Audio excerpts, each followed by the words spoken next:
Grabe guys, isang sikat na vlogger sa si Rosmar. Binigyan si Diwata Paris Overload ng 1 million pesos cash at house and lot. So panoorin nyo to, grabe. Tanggap na tanggap niya sa mismong harapan ni Rosmar ang kanyang regalo kay Diwata Paris Overload. So panoorin natin. O diba guys? Grabe ang blessing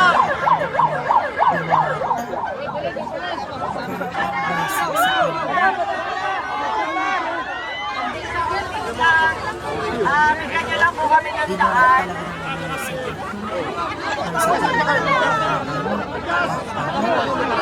Isang sikat na vloggers na nagmamas ng hirap, biglang umangat.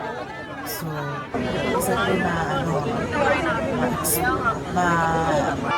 experience natin sa ating mga buhay. Kahanga-hanga. Nakaka-inspired po. Ay, sabi ko na nga, wow! Grabe. Sabi ko na nga ba? Grabe. Oh my God! House and lot! Rata! Para sa'yo yan, deserve mo yan. Oh my God! Oh! 100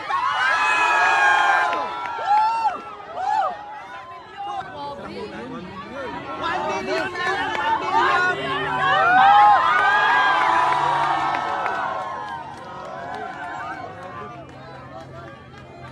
Dito para instant cash. Maraming salamat po. Oh my God! Woo! Diwata! May bahay ka na! Guys, sila niyo naman napakaingang talaga dito. Kaya binigyan ko na rin si Diwata na mapapagpahingahan niya at aircon. At ipapakabot ko na lang yung malambot na ito. Para super relax ka talaga every time